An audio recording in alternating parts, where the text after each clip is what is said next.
ये एक बहुत बड़ा सवाल होता है लगभग उन सभी पति के सामने जिन भी पति पत्नी का अगर डिस्प्यूट चल रहा है। तो ऐसे बहुत सारे पतियों के मेरे पास में बहुत सारे सवाल है जो आते रहते हैं। तो उनका पूछना, उनका कहना ये होता है कि सर हमारी पत्नी गलत है, वो हमारे साथ में गलत कर रही है, फिर वो हमारे साथ में गलत कर चुकी है। तो ऐसी पत्नी को क्या हम साथ में रखें, या फिर हम उससे डाइवोर्स ले, या फिर हम उससे अलग हो जाए। आप हमें सही गाइडेंस दीजिए, सही रास्ता बताइए कि हम करें तो क्या करें, क्योंकि आप एक लीगल एक्सपर्ट हैं, आपको एक अच्छी नॉलेज है। काफी सारे मामले हैं जो आपके पास में आते रहते हैं, काफी सारे मामलों के अंदर आपने बहुत कम समय के अंदर जीत को हासिल किया है। तो आप अपने अनुभव के आधार पर बताइए कि हमें सही डिसीजन कैसे लेना चाहिए, क्या हमें करना चाहिए। तो बिल्कुल मैं आज आपको यही नॉलेज बताने वाला हूँ, यही रास्ता बताने वाला हूँ कि ऐसी सिचुएशन के अंदर आपको क्या करना चाहिए, क्या नहीं करना चाहिए। तो अंत तक बने रहिए, बहुत ही महत्वपूर्ण वीडियो है। वीडियो को कहीं से भी स्किप नहीं करना है। पहले इस वीडियो को लाइक कर दीजिए, वीडियो को देखने के बाद में इस वीडियो को शेयर भी करना है। आपके इस चैनल को सब्सक्राइब नहीं किया है तो सब्सक्राइब करके बेल आइकन को भी दबा दीजिए। तो चलिए शुरू करते हैं।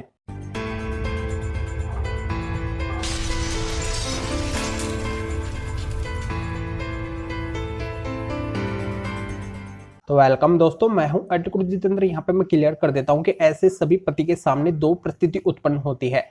पहली परिस्थिति आती है कि वो पत्नी है जो पति के पेरेंट्स के साथ में साथ रहते हुए वो पति और पति के पेरेंट्स के साथ में गलत करती है। और दूसरी परिस्थिति ये आती है कि वो पत्नी है जो पति और पति के पेरेंट्स से अलग होके और फिर है जो पति और पति के पेरेंट्स के साथ में गलत करती है। तो यहाँ पे देखो, साथ में रहते हुए पत्नी है जो किस तरीके से गलत करती है, साथ में न रहते हुए किस तरीके से गलत करती है। तो ये भी मैं यहाँ पे क्लियर कर देता हूँ। साथ में रहते हुए जैसे वो पत्नी है जो पति के साथ में पति के पेरेंट्स यानी कि माता पिता के साथ में रोज लड़ाई झगड़ा करती है, घर कलेश बना के रखती है, किसी की बात वो नहीं मानती है, हमेशा वो अपनी मनमर्जी करके रखती है। पति के जो पेरेंट्स यानी कि माता पिता है उनको कोई खाना नहीं देती है, उनकी कोई देखभाल वो नहीं करती है, यानी कि उनकी कोई सेवा पानी वो नहीं करती है। और हमेशा वो ऐसा बर्ताव बना के रखती है कि हर किसी का वो घर के अंदर रहना है जो मुश्किल कर रखी है। यानी कि छोटी छोटी बातों पे बड़ा झगड़ा कर देना, मार पिटाई पे उतारू हो जाना, या फिर मार पिटाई कर देना। यानी कि जो पति के पेरेंट्स है उनके साथ में मार पिटाई करने लग जाती है, फिर पति के साथ में मार पिटाई करने लग जाती है। यानी कि ऐसा वो कंटिन्यू बर्ताव है जो आए दिन बना के रखती है। पहली गलती तो उस पत्नी की ये होती है। और दूसरी गलती, अगर वो पत्नी है जो एडल्ट्री के अंदर है, यानी कि वो बैड करेक्टर लेस है, उसका किसी अन्य से रिलेशन है, तो दूसरी गलती उस पत्नी की ये आती है। तीसरी गलती उस पत्नी की ये आती है कि वो पत्नी है जो बार बार धमकी देती रहती है झूठे केस करने की, कि आपके ऊपर ये केस कर दूंगी, आपको फंसा दूंगी, आपकी जिंदगी बर्बाद कर दूंगी। या फिर वो सुसाइड करने की धमकी देती रहती है कि मैं सुसाइड कर लूंगी, आपको फंसा दूंगी, आपकी जिंदगी बर्बाद कर दूंगी। तो इस तरीके से अगर वो पत्नी है जो गलत करती है और गलत करके भी अगर वो अपनी माफी मांग लेती है, यानी कि अपनी गलती के अंदर अगर वो सुधार कर लेती है कि आगे से मैं ऐसा है जो बिल्कुल भी नहीं करूंगी, और इस बात की अगर एविडेंस पति के पास में है, तो पति उस पत्नी को एक मौका दे सकते हैं, उस पत्नी के साथ में है जो आगे लाइफ को बढ़ा सकते हैं।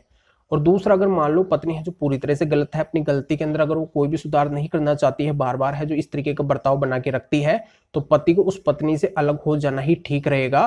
पहला तो पति को ये करना है कि उस गलत पत्नी के एविडेंस बनाने हैं, और एविडेंस बना के जुडिशियल सेपरेशन के लिए अप्लाई करना है, जुडिशियल सेपरेशन में जाना है, और जुडिशियल सेपरेशन के माध्यम से पति को उस पत्नी से सेपरेट हो जाना है। यहाँ पे ये ठीक रहेगा अगर वो पत्नी गलत है और साथ में रह रही है तो। और दूसरा ये आता है, दूसरी परिस्थिति ये आती है पति के सामने, अगर वो पत्नी है जो पति से अलग रह रही है, और अलग रह के और वो पति के ऊपर, पति के पेरेंट्स के ऊपर झूठे केस कर रखी है, और सारी इस तरीके की परिस्थिति उसने कर रखी है, पहले से वो करके गई है, यानी कि पति और पति के पेरेंट्स के साथ में वो गलत करी है, या फिर वो बैड करेक्टर लेस है, या फिर उसने सुसाइड अटेम्प्ट वगैरह किया है, इस तरीके की धमकी वो देके गई है। उसके बाद में अगर उसने काफी सारे झूठे केस कर दिए हैं, और केस करके भी अगर वो हाईली पैसे की डिमांड कर रही है, अपनी गलती के अंदर अगर वो कोई भी सुधार नहीं करना चाहती है, तो ऐसी स्थिति के अंदर उस पत्नी से अलग होने के लिए पति को डाइवोर्स का केस है जो फाइल करना पड़ेगा। पर यहाँ पे अगर वो पत्नी गलत थी तो उन सभी के एविडेंस है जो पति के पास में होना बहुत ही जरूरी है। एविडेंस होंगे तभी यहाँ पे पति को फायदा मिलेगा, उस पत्नी से है जो डाइवोर्स मिलेगा। तो यहाँ पे पति को यही करना है कि पहले एविडेंस पे फोकस रखे, एविडेंस बनाए। तो ऐसी पत्नी के साथ में भूल कर भी साथ नहीं रहना है, अलग हो जाना ही है, वही ठीक रहेगा।